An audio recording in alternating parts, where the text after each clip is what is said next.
and smile. Welcome to Bottles and Bites Without Borders, where every sip and every bite tell a story. Rob is your host.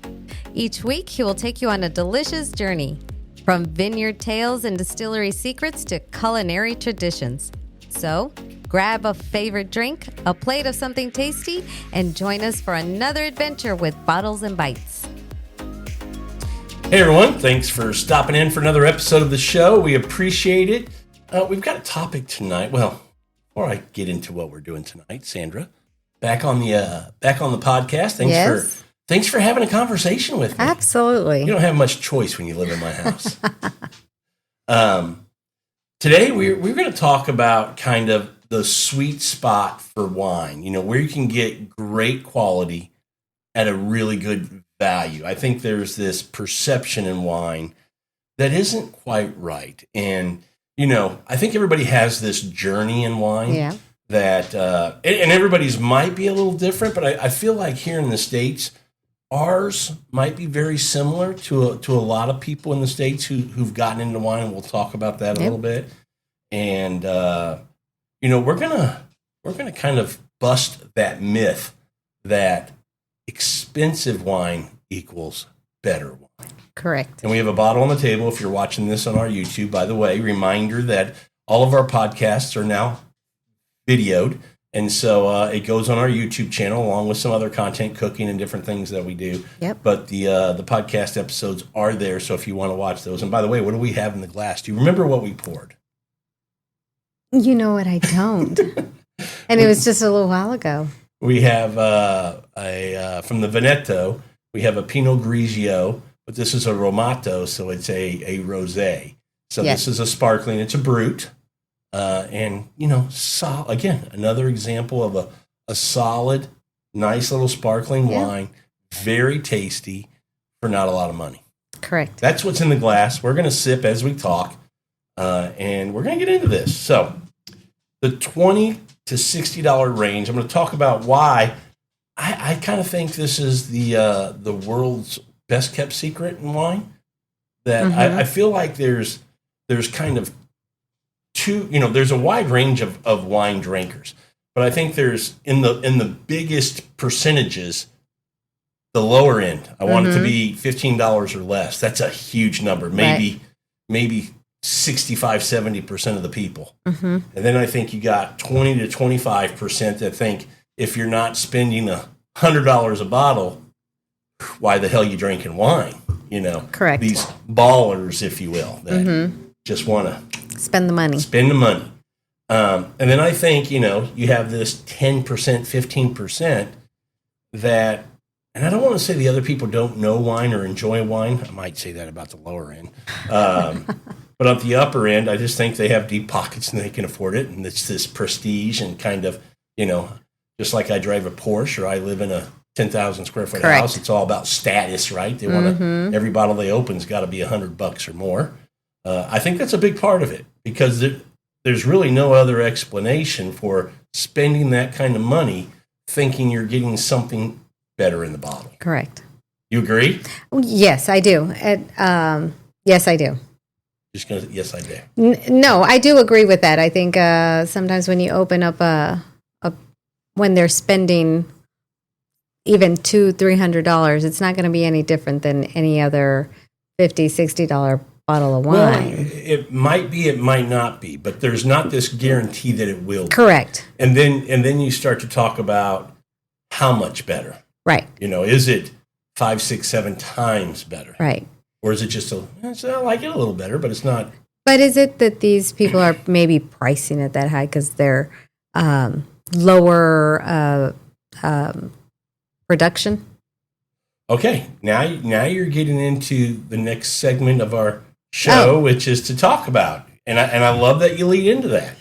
It's, you know, let's talk about why do people think that expensive wine has to be better wine, must be better wine. Well, it's not necessarily must be better. It's probably no, but they think that. They go, yes. I mean, let me ask you this: if I say this bottle of wine is $120, oh, I'm going to think, oh, it's great. It better be right.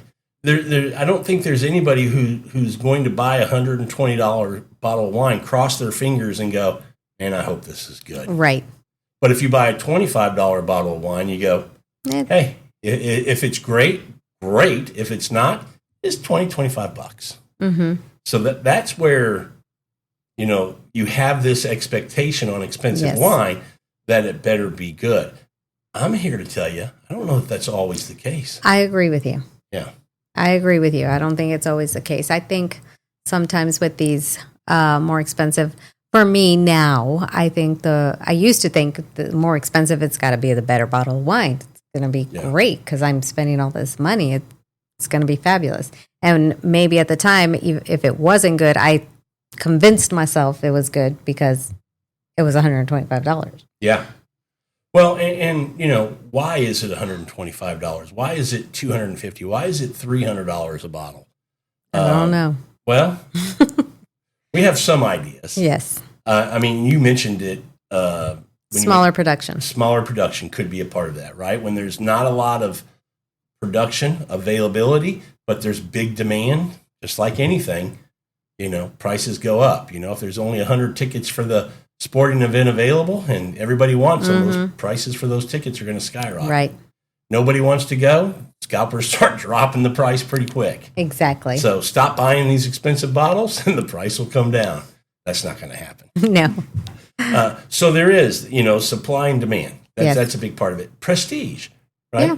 Yeah. Having this lineage, this history of being a quality producer, being a whether you're in the United States or in Burgundy or Bordeaux or Australia with Grange, if you have this reputation of consistently putting out great bottles of wine, then you can start to, raise your prices, and people are okay to pay it because they know it's going to be great. You're going to get a really good bottle of wine. And then marketing, let's talk about Caymus. Those are the kings of marketing. They're not, quite above that $100 range. I think they have some that they can be, but their standard 1 liter bottle that's, usually on the shelf of Caymus is about $80. Mm-hmm.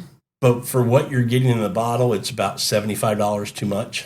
Yes. There, I said it. But marketing. Absolutely. I'm using them as absolutely. Yeah.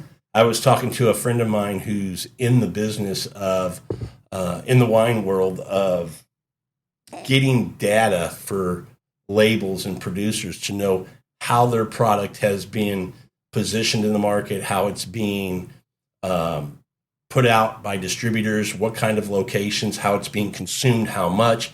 And talking to him this morning, he was like, "Hey, guess what?" I go, "What?" He goes, "Caymus is now a client." I go, "Caymus? Why would they need your services?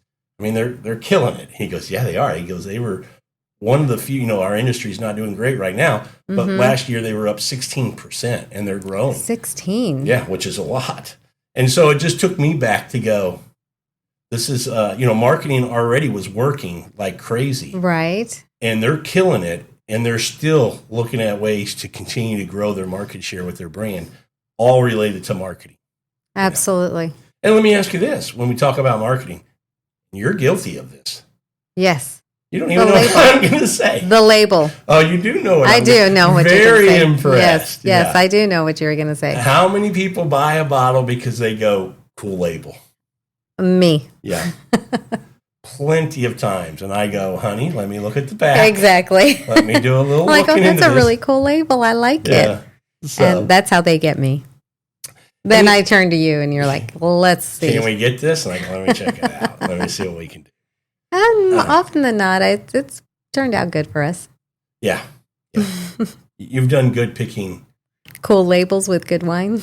Cool labels with quality wine. Yeah, you've done a pretty good job.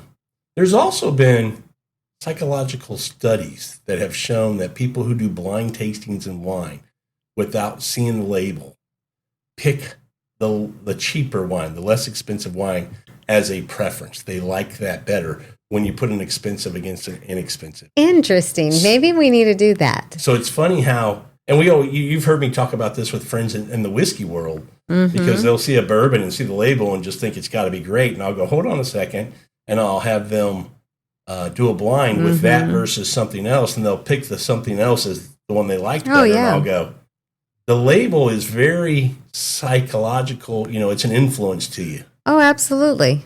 You'd hate to be the one to say, RDC, I get to try a sip blind and go, I don't like this, at $3,500 a bottle. So when you see the label, you go, okay, I have to like this. I have to say it's fantastic. It's $3,500 a bottle. And that goes with even producers. If you know a producer, you're going to be like, oh, it's got to be good because it's that producer. It's got to be good. Another good point. That's the, prestige, right? Yeah. Because there are sometimes years where they don't produce maybe a quality wine, certain label, because grapes are grown, weather matters, all that, soil and all that matters. You can't have perfect wine every single year. But the difference is when you have that prestige of being this really high quality producer, they always say, even in a bad year with that brand, you're going to get a good wine, because the winemakers in their process, they can take those grapes and still produce a really good bottle. You might not buy these other ones, but if I buy that one in a bad vintage, so to speak, still going to be a really good wine.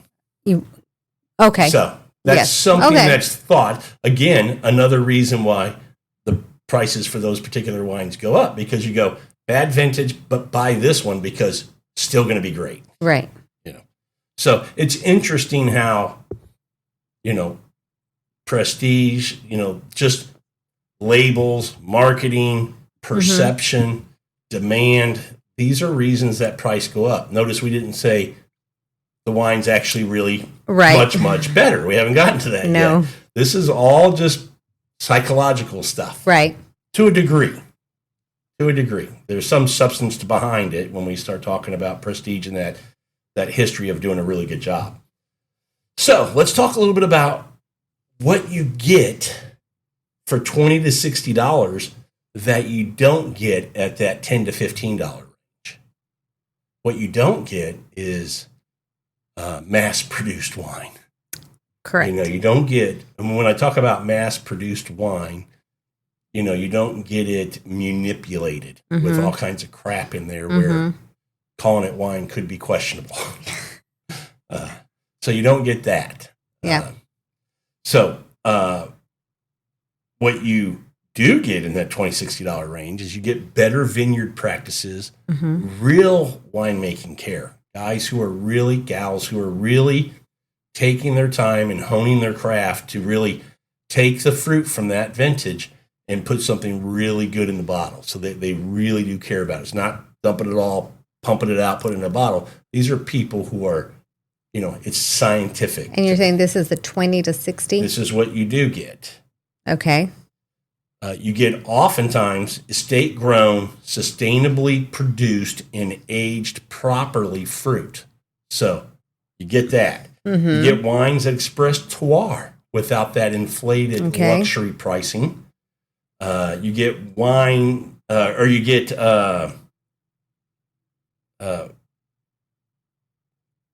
why going over $60 can mean you're paying for hype, not quality.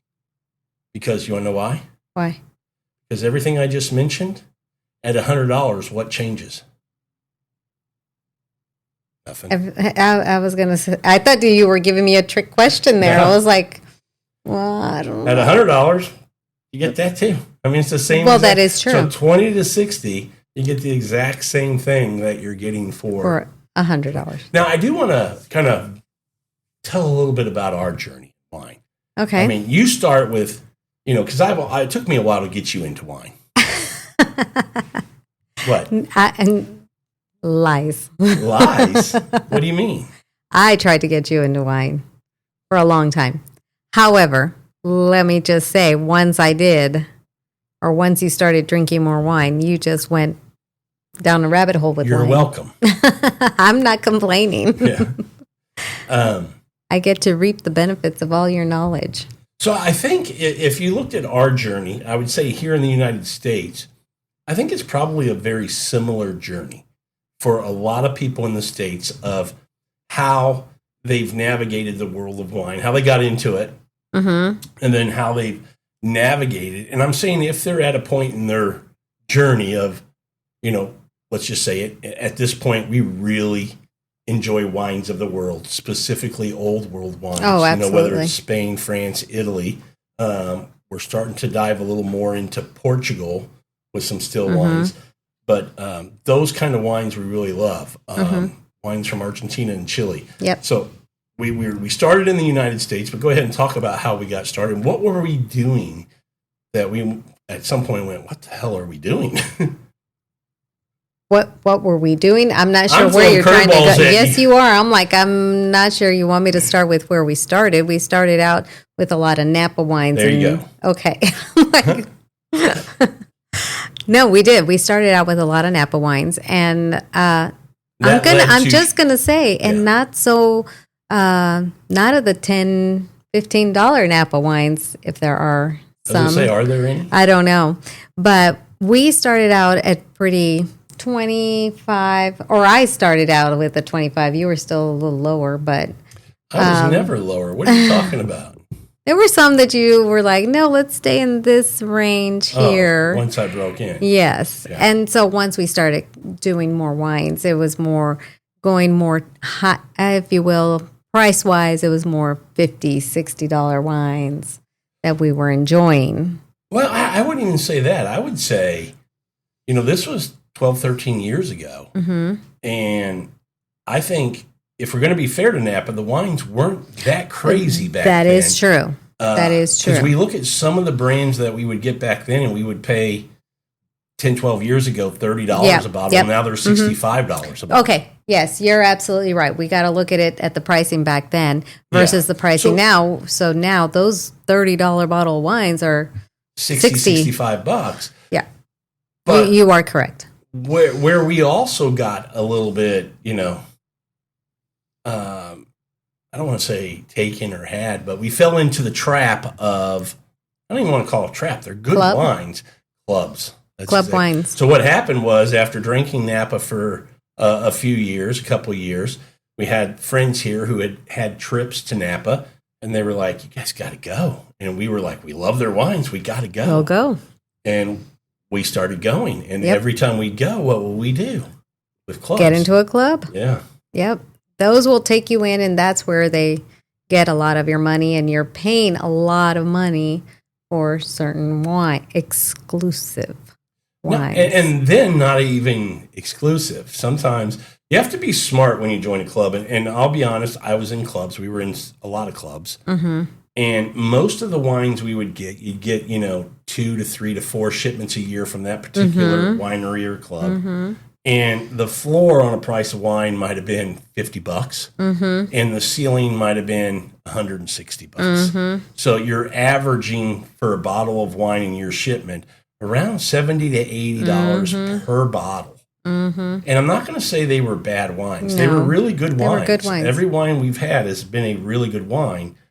It's just as we've continued in this journey, we found out that there's wines equal to or better than those wines for half, if not, 2/3 less the cost. Oh, for sure. Yeah. And that's where it's a little easier on the pocketbook. Yeah, and that's kind of our point is that, we were in Napa. We love Napa. We still do. We still do. It's just gotten so expensive. Very and again, expensive. We understand that, a lot of that's not their fault. No. They have ridiculous, taxes and bureaucracy that makes their prices go up. Absolutely. But at some point, as a consumer, I have to say, where do I want to spend my money? Where do I get bang for my buck? We can get, 4 bottles of wine from Old World versus 2 bottles of wine in Napa. Yeah. And one of the reasons I wanted to do this episode was the bottle that's sitting on the table in front of us. The other night, you and I cooked a nice steak dinner, and you were like, open something nice. And I said, okay, let me open up a Chapelette Pritchard Hill, which this bottle of wine is $300 a bottle. Yep. Did you know that? I did not. Yeah. But I still enjoyed it. It's a nice wine. Now, some might see this and go, it's a 2018, it's still young for that wine. Fair enough. But I would still say this wine should still, with 7 years of age, give me some degree of wow. Exactly. Holy cow. Yeah. And do you remember drinking this? Both of us were like, it's good. Yeah, it was good. It wasn't, like 6 or 7 times better than a Barolo that we can get for, right. $55-$60. Exactly. Yeah. I mean, would I actually go to the store and purchase this for $300? You said $300? $300. $300? No. So are you saying, would we ever buy this bottle again? And no. No. Unless it was like on clearance or something. Well, not for $300. But not for $300. No, I would not pay $300. We have more in the fridge, so we can drink some, in a few years down the road and see what we think. Absolutely. But I think it was good. My point is, there's nothing that's going to make it $300. Chapelette, if you think about kind of first growth kind of producers in Napa, some might say they're in that category. Mm-hmm. Pritchard Hill is in this very prestigious mountain area. Right. It's sloped and it's got great fruit. It's a fantastic way to say it is there are wines that we've had at that $40 to $60 range that are just as good as this. Oh, yes. Oh, or we may have liked better. Oh, 100%. And that's the point. 100%. Okay, so here's another question for you, Rob, because I just picked up this bottle. It's heavy. Yeah, that's a Napa problem. This is heavy. That's part of our cost is they want to pay for big old bottles, big old glass. Some people might think this is a Magnum or something, a liter or something. Nope, it's just a regular 750. You get a little Bordeaux bottle out here. And exactly. I think that's for the refrigerator. Yeah, and I think that's another problem with some of the high-priced wines. Well, again, is the bottling. But they want it to have prestige and some oomph to it, and it doesn't need to. And then we pay for it. Yeah, what needs to be prestigious is what's inside the bottle. 100% agree. Because I was surprised how heavy this is. It's a pretty heavy bottle. And again, it's a good wine. We're at a point in our journey in wine and exploring the world and enjoying different grapes and different wines that this no longer interests us. I mean, we have a lot of bottles. I'll drink them. These and some other, higher end wines that are, $150 and up, but I don't see us buying any of those anymore. Can I digress one more time? Right ahead. I just wanted to remind you of how I shop with the label, a cool label. Oh, yeah. You remember that? The man on it, the Spanish one? Yes. Yeah. The Argentinian Malbec. With the ladies. Oh, we have a bottle. Yes. Yeah. That's a very pricey bottle. Yeah, but you like it. But I love the label. Yes, I love the label. And the wine is really good. It is. Would I ever pay as much as we did normally for a Malbec? No. Yeah. But it's a cool label and it's a pretty good wine. So sorry, I had to digress with that because there is one that. But we already established that most of the bottles that you pick because of the label, we've had good luck with. Yes. They've been pretty good wines. You're welcome. Thank you. I don't know why I'm saying thank you. It's not always been good for my pocket, but you got a nice thank you. Bottle. Yes. Cute decorative bottle. There you go. So what we're trying to do in this episode is let people know that you really need to look for and shop for wines in that $20 to $60 range. Absolutely. And I'll even say this, if you're going, but man, I'm a Napa lover. Well, we may have a little answer for you there too. If you're a Napa lover, we may have a couple answers, a couple possibilities for that. Our next little segment we're going to talk about is giving you answers of what we think are the best wine regions for fantastic wines at a great value. Really good quality, great value. We call that the QPR, the quality to price ratio. Like it. Okay. But before we do that, let me take a second just to say thank you to everybody who listens to the podcast. If it's your first time, thank you for stopping in. If you haven't subscribed to the show, we really appreciate if you would. Leave us a like. Leave us a comment, really goes a long way. Any kind of review anywhere you listen goes a long way. Really helps us out in the algorithm for other people to find the show. And we really, really appreciate that. So back to the show. All right. Best wine regions for great value. Now, you heard me say some people may go, well, I'm a big, California Napa cab or California person. You might be able to still stay in California and get some wines you like. I might also suggest to you that you might check out some wines in Washington up on that side of the country, But let's go through. What would you say? Because you've been on this journey with me, Sandra. I'm putting you on the spot now. Again. What would you say are some quality to price ratio wine regions that we love? Can you name 2? Not countries, regions. Because you can just go countries. Tuscany? Okay, yeah. Tuscany's a great one. Yep.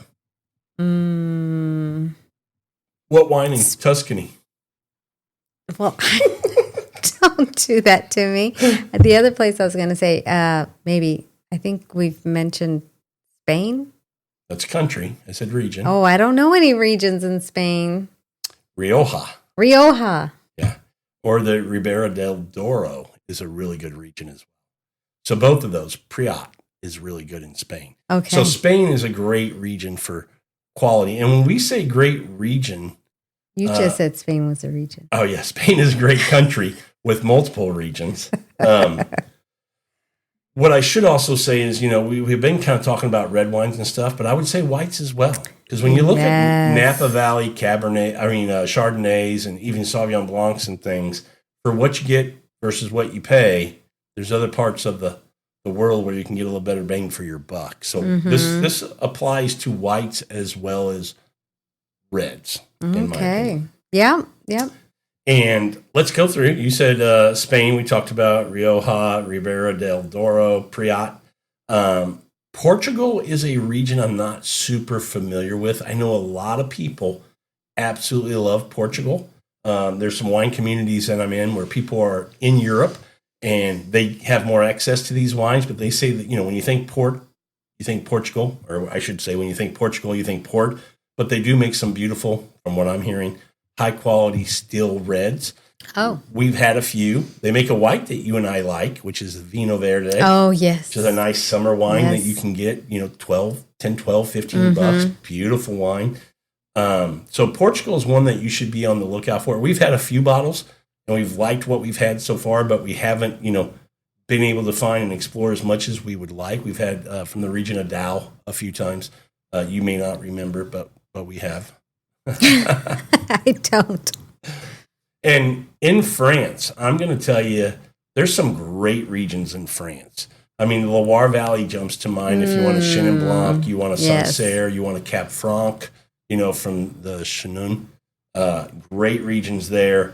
The Languedoc-Roussillon down in the southwestern part of France has some great reds down there. Beaujolais, if you're into like Pinot Noir and you don't want to pay for Burgundy, still find pretty decent value in Burgundy. But Beaujolais, which is the grape Gamay, beautiful wines. And then when you get into the Northern Rhone, and you get into the Côte de Rhone, where you get the Shiraz and some Grenache and those wines, beautiful wines in France. And again, you're living in this. When we talk about a Côte de Rhone that's fantastic, we're usually around $18 to $25 a bottle. See? It's not a lot for what would be. And here's something that we love doing, or at least I do. I don't know if you notice it a lot. We'll have people who come over for dinner and they'll bring wine to share at dinner. And they'll bring a nice bottle of wine, meaning they've spent a little money on it. It's probably more than $60. Yep. And then we'll open up a wine and share it with them that maybe we spent $35 on. Knocks their socks off. It really does. And they go, holy cow, what is this? And I tell them what the price is. And they go, are you kidding me? And I go, no, you can get that kind of wine for that kind of price if you shop in the right spot. Yeah. So that's kind of the point of this. So Italy, you mentioned Tuscany, which takes me right to Chianti. That's where we get Chianti Classico. Yes. Well, you went earlier. You went, I don't know what wines are from there. Brunellos are from there. Well, yes. Yes. Okay. One of these times we're going to do the show and you're just going to have the answers. We're getting you educated. Sicily's a region that we love. Oh, yeah, it is. Yeah, you love that Rosso. Yeah, you can still get some good value there. That's becoming more popular, but still get some. Sometimes I don't want them to become too popular because then I know, then they get expensive. They get another region in Italy would be Montepulciano d'Abruzzo. So the great Montepulciano of Abruzzo, a great region. You can get some beautiful reds, some big reds from there. $15 to $30 that are fantastic. Where do we get the Amarones? That's up north. Oh, okay. And so what you're thinking, you can get Amarone, which isn't necessarily inexpensive, but you can get the other version of that, the Rapasso, the Valpolicella. That's it. I can't pronounce. Everybody knows that who's listened to the show. But you can get that up there, which is a good value, $20, $25. But, in Italy and places like France, there's just so many places, Spain, that you can find value, Portugal. And then you can go down to like Argentina and Chile and find some great value down there. And people heard me tease earlier, USA. Yes. I would say if you're a big Napa fan and you've only been drinking in Napa, and you may have this perception, if I hop over the mountain and head west, Sonoma's not as good. And I would tell you you're wrong. Sonoma is as good, a lot of times better, almost always value-wise better. Well, and I think a lot of people just think, Napa is the prestige. Exactly. You're paying for that. You're paying for all that. That's what I'm saying. Yeah, that's all it is. And I mean, because you can find a lot of great wines at better prices. Or what did you call that? QPR. Quality to price ratio. Quality to price ratio. So we always like to find a wine that you go, how much you pay for that? I go, well, how much would you pay for it if I... Exactly. I'd pay $50 for that. Well, it only costs $30. And you go, like, that's a great wine. I'll take it. But if you say, I'd only pay $10 and I go, it costs $30, you're like, well, that sucks. So that is true. That is true. Then you don't like that wine. You don't like it at all. So, where do you find these wines? People are going... wine shops. Yeah, get out of your grocery store. That would be the first answer, right? Yes.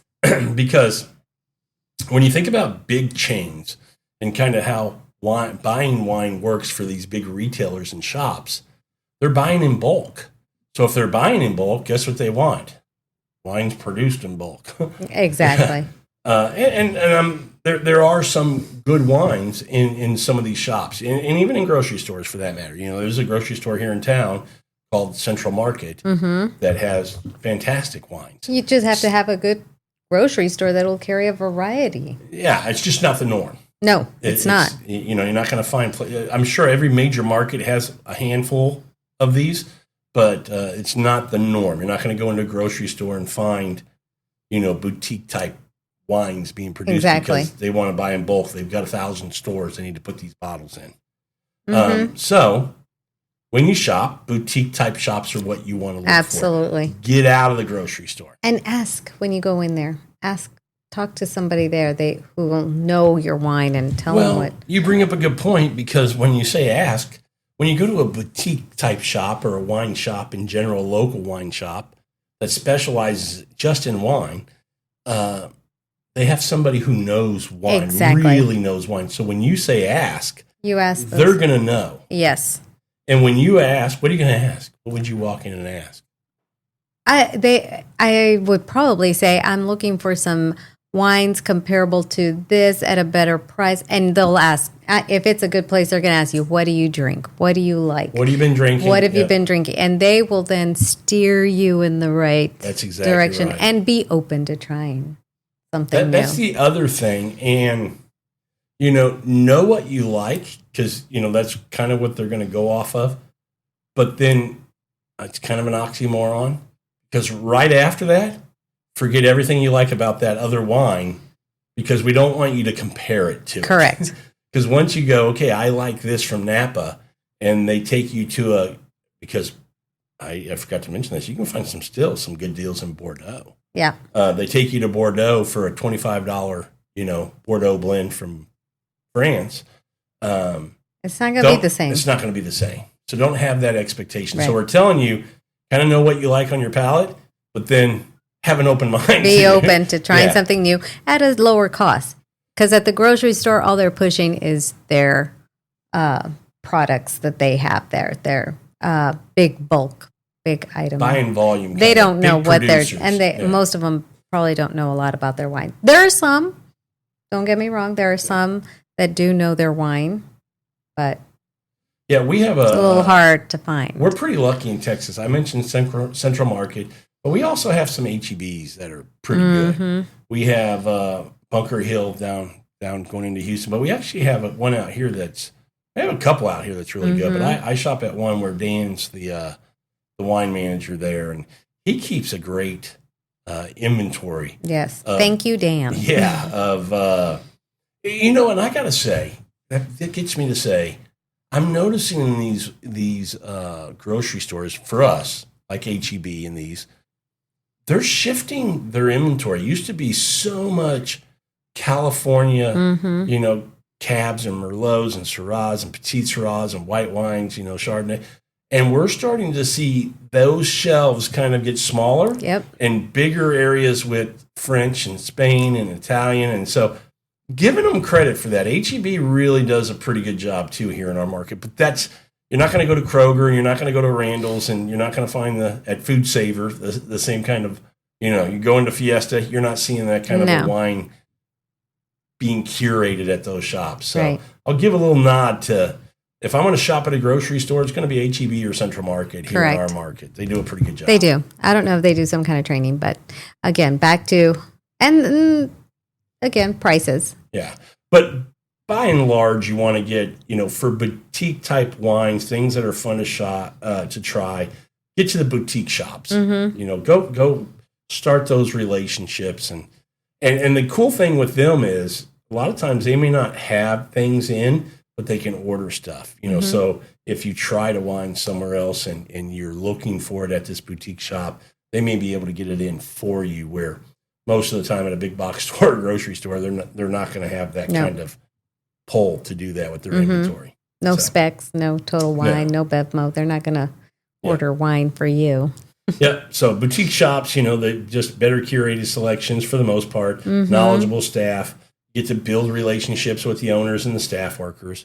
If I had some examples of these, you could also shop online. I mean, for us here, the Houston Wine Merchants is a great shop. Katie Wine and Spirits, Herman does a really good job over there.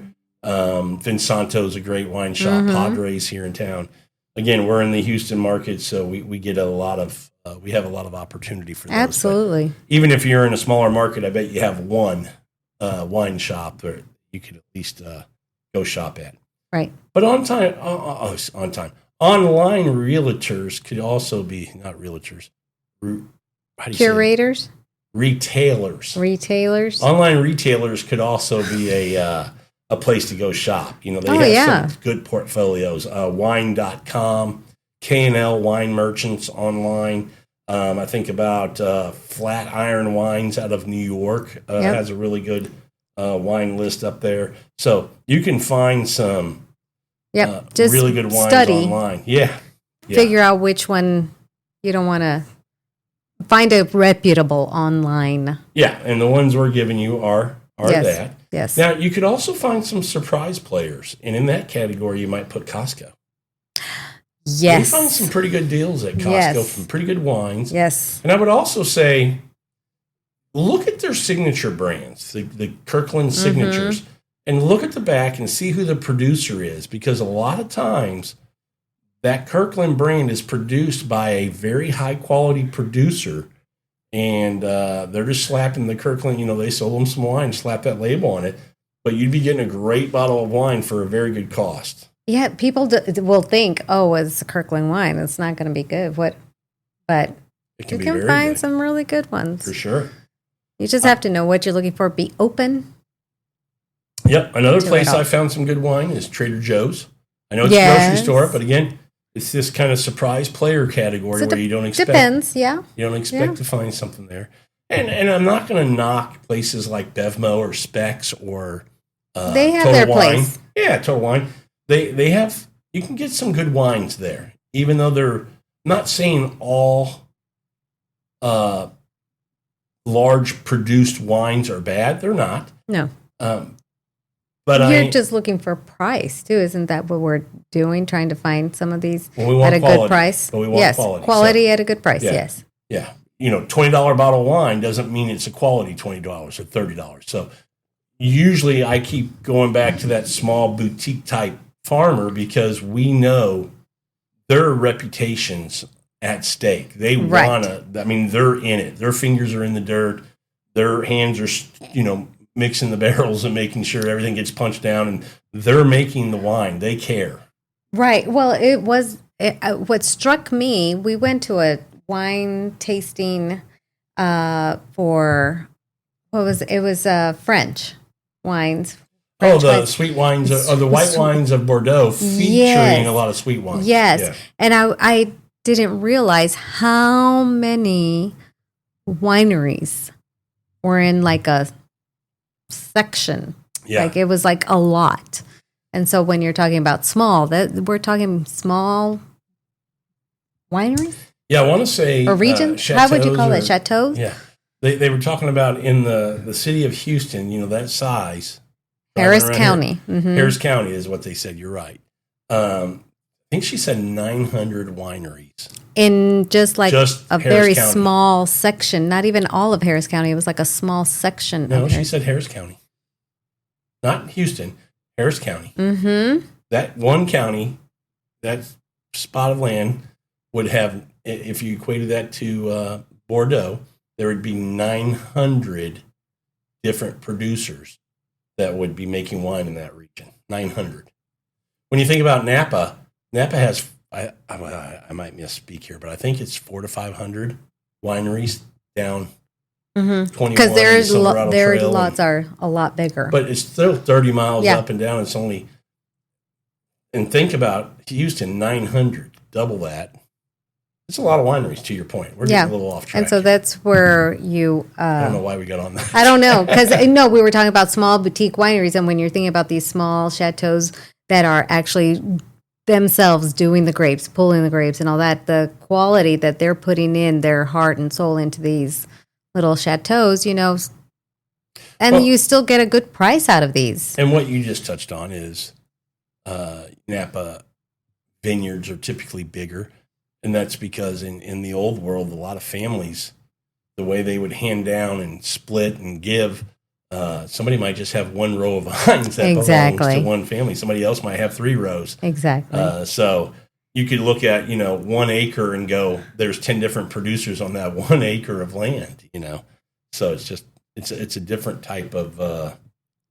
And that's what I'm saying, is that there's smaller ones, smaller producers, smaller chateaus, whatever you want to call them, and yet they still produce really good wine and affordable prices, unlike some of these other places that are much bigger, produce a lot, where you would think they can bring the prices down a little bit, but sometimes they don't. Let's also talk about some other smart tips for buying wine. Okay. Something you could look at. Name one. I know you can. Importer that you could look for on a label. Merrill Lynch. No, Merrill Lynch. If you're doing some financial stuff, maybe. The Frog. Oh, yes. The Frog. Who's the Frog on Sesame Street? Kermit Lynch. There you go. Kermit Lynch. Good job, Sandra. Merrill Lynch. I know when I see it.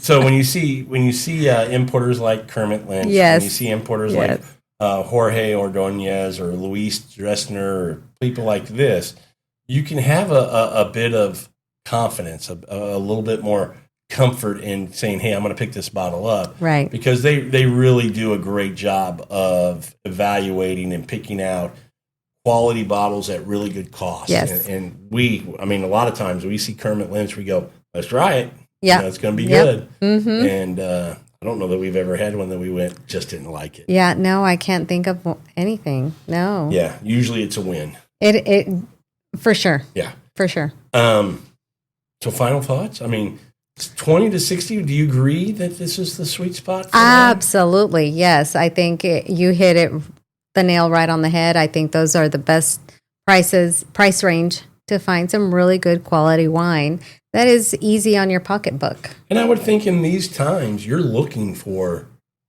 how can I make my wine dollars go a little further? Yes. And if you're in that above $60 range for even a handful of bottles a month, you really need to reevaluate, because you can find some great bottles. Oh, I agree. Yeah. I agree. You can find a lot for a lot, good for a lot cheaper. I do want to say this, can you find really good bottles at less than 20? Yeah. But 20, you're pretty safe. Yes. I mean, you can find something between that 12 and 15. You can. You're looking a little harder. You got to be a little smarter. And sometimes you go over 60 and you still feel like you got a good deal. Yeah. But we're just saying in general. Yes, in general. Because some people might be going, sometimes it's 65, 68, okay.